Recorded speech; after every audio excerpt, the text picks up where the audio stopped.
فأعوذ بالله من الشيطان الرجيم بسم الله الرحمن الرحيم ولا تحسبن الله غافلا عما يعمل الظالمون صدق الله العظيم আজ 24 এপ্রিল 2026 ঐতিহাসিক সোহরাওয়ার্দী উদ্যানে আয়োজিত বাংলাদেশ খেলাফত মজলিসের ডাকে অনুষ্ঠিত গণভোটের লড়াই বাস্তবায়নের দাবিতে ঐতিহাসিক সংগ্রামী নেতৃবৃন্দ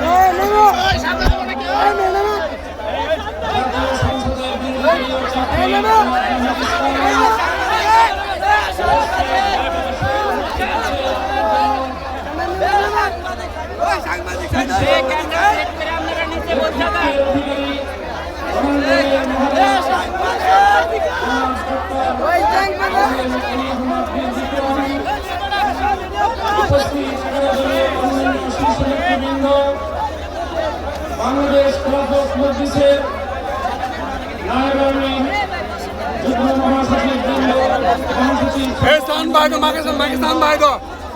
সংগ্রামী বাংলাদেশ খেলাফত মজলিসের সর্বস্তরের নেতা কর্মী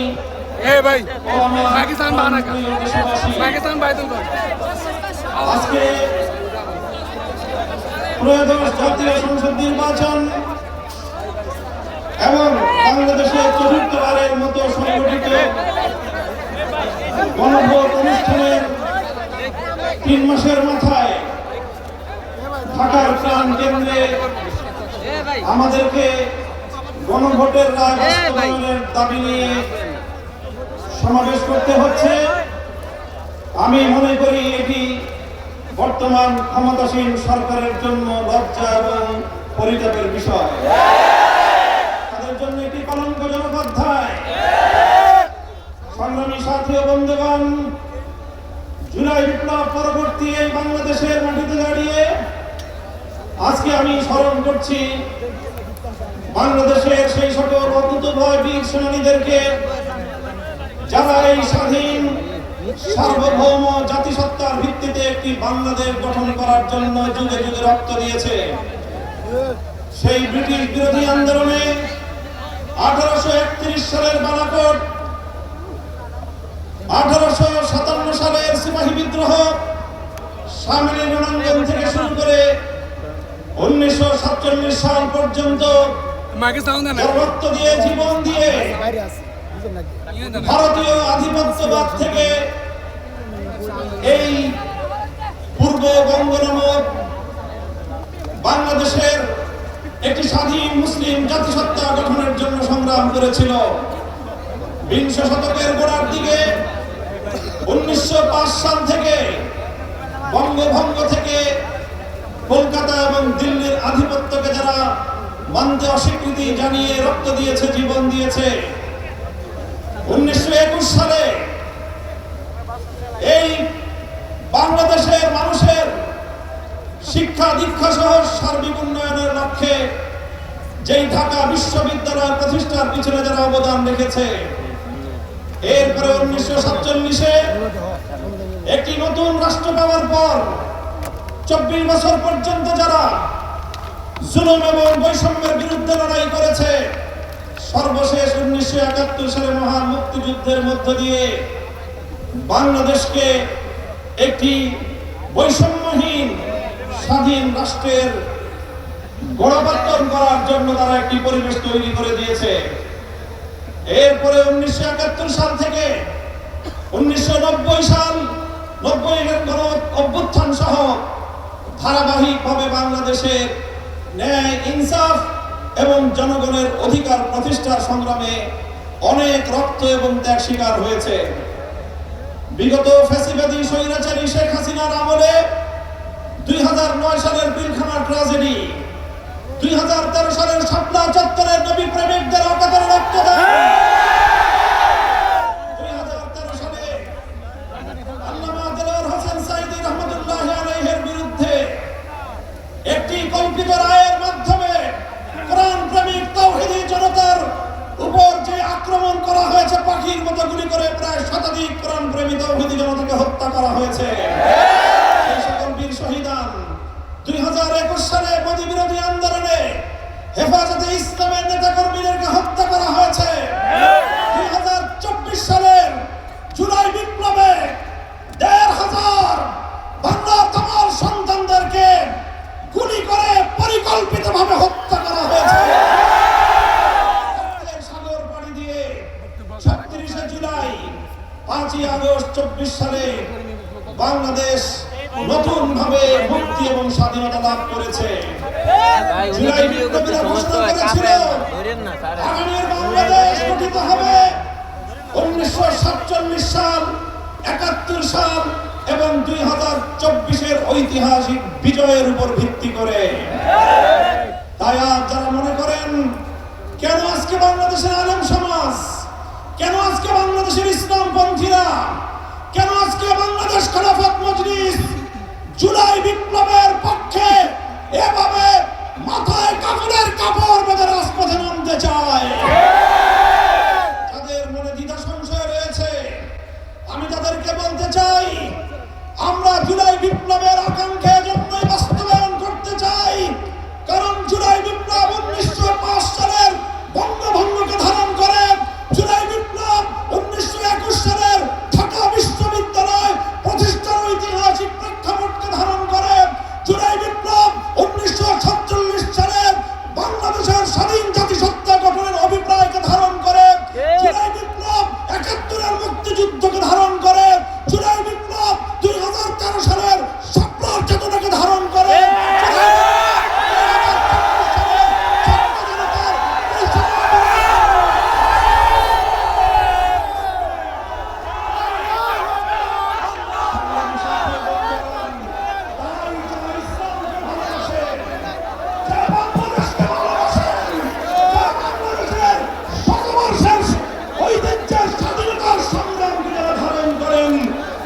বিপ্লবের বিপক্ষে তারা থাকতে পারে না।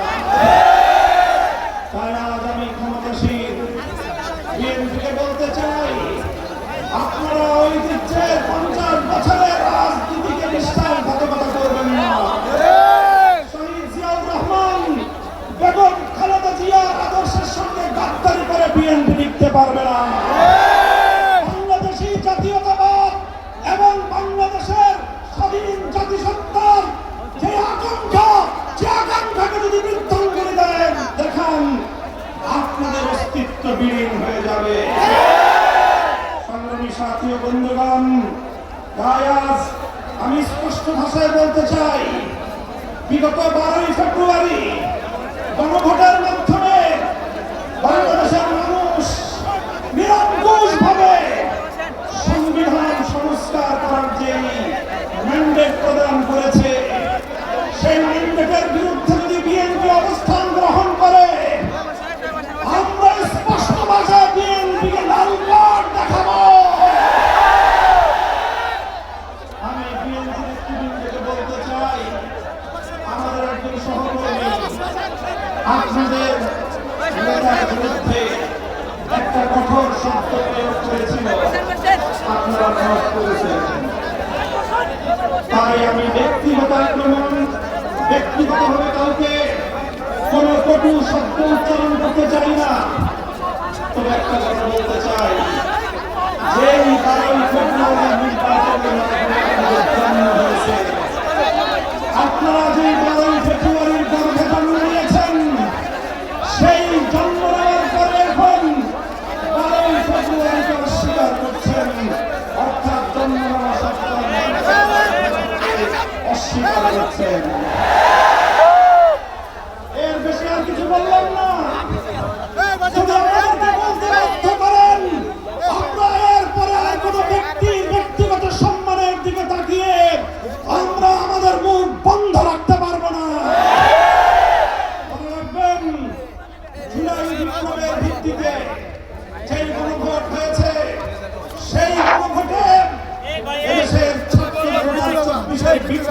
গণ আকাঙ্ক্ষা রাষ্ট্র সংস্কার, রাজনৈতিক বন্দোবস্তের যে সংস্কারের দাবি, সেই সংস্কারের দাবিগুলোই পয়েন্ট আকারে গণভোটে 4টি পয়েন্ট আকারে জাতির সামনে উপস্থাপন করা হয়েছিল। গণভোটের ইতিহাস আপনাদেরকে স্মরণ করিয়ে দিতে চাই।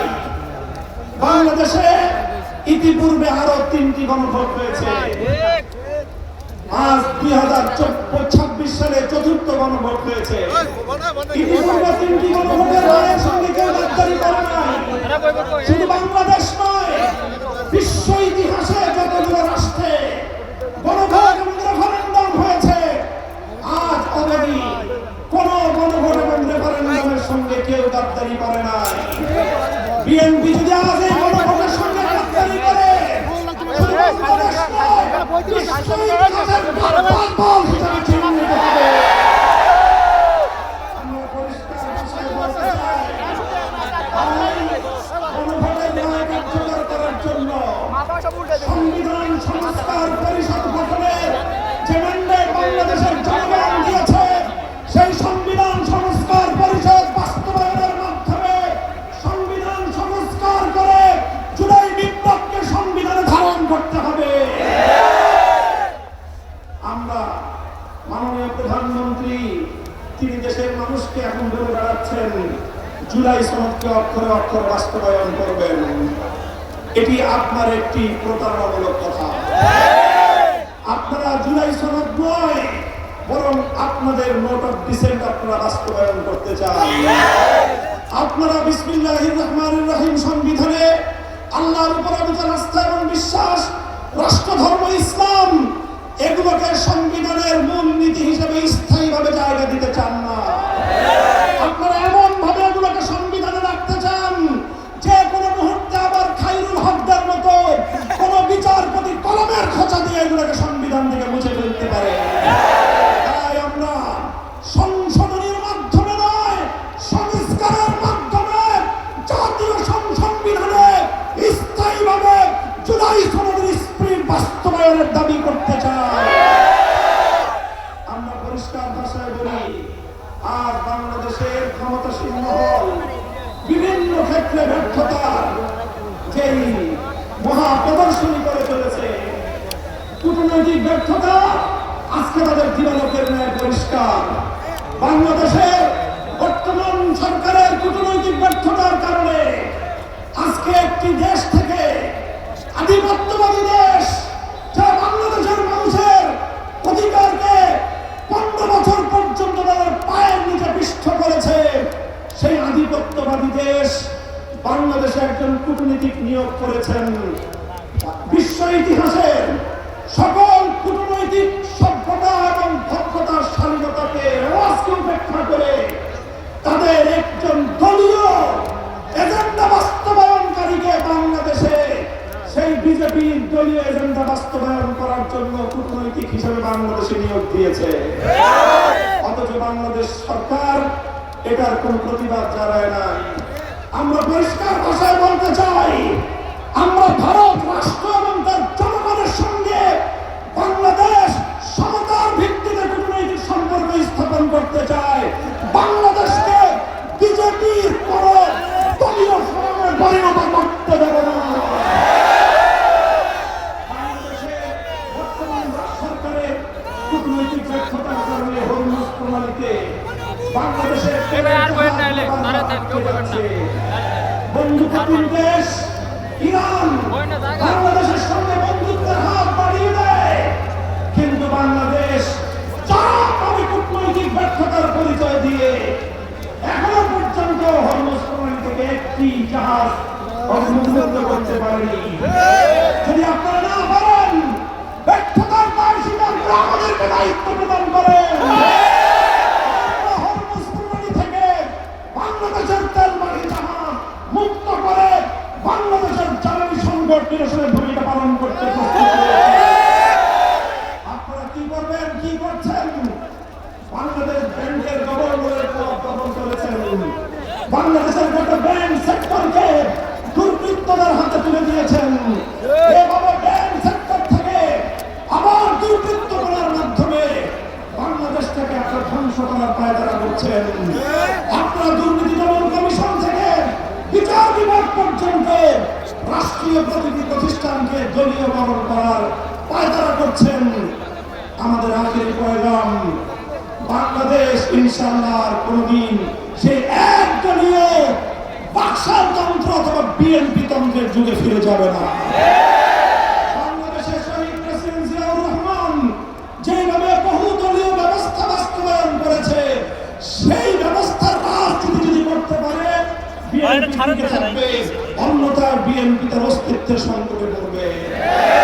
সংগ্রামী সাথী ও বন্ধুগণ, আমাদের আখেরি পয়গাম, যেভাবে গত দুদিন ধরে বাংলাদেশের বিভিন্ন শিক্ষাঙ্গনগুলোতে, ঢাকা বিশ্ববিদ্যালয় সহ বিভিন্ন শিক্ষাঙ্গনগুলোতে অস্ত্রের ঝঞ্ঝানি শুরু করেছে, স্থানীয় ছাত্র নেতৃবৃন্দের উপর যেভাবে ছাত্রলীগের হেলমেট লীগের মতো ভূমিকায় অবতীর্ণ হয়েছে, এই ধারা যদি অব্যাহত থাকে, এর দায় সম্পূর্ণ সরকারকে গ্রহণ করতে হবে। মব সংস্কৃতি বন্ধ করুন, দ্রব্যমূল্যের লাগাম টানুন। এভাবে রাষ্ট্রের প্রতিটি সেক্টরে বিরোধী দলের পক্ষ থেকে সহযোগিতার যে আহ্বান জানানো হয়েছে, সেই আহ্বানে সাড়া দিন। ইনশাআল্লাহ আমরা সহযোগিতার ভিত্তিতে দেশকে এগিয়ে নিতে প্রস্তুত। কথা বলেন ঠিক কিনা? আমি আজকের এই বিশাল গণসমুদ্রকে লক্ষ্য করে আখেরি কথা জিজ্ঞাসা করতে চাই।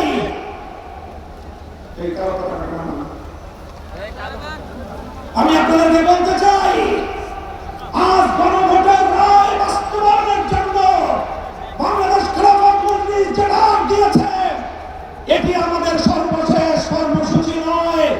আজ আমাদের গণভোটের রায় বাস্তবায়নের জন্য কর্মসূচির যাত্রা শুরু।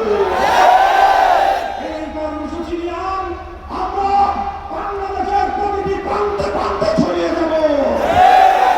আমি কর্মসূচি ঘোষণা করছি, আগামী 3 মাস, মে, জুন, জুলাই, গণভোটের রায় বাস্তবায়ন এবং দেশের অন্যান্য চলমান সংকট নিরসনের দাবিতে বাংলাদেশ খেলাফত মজলিস জেলায় জেলায় নাগরিক সমাবেশ করবার ঘোষণা দিচ্ছে।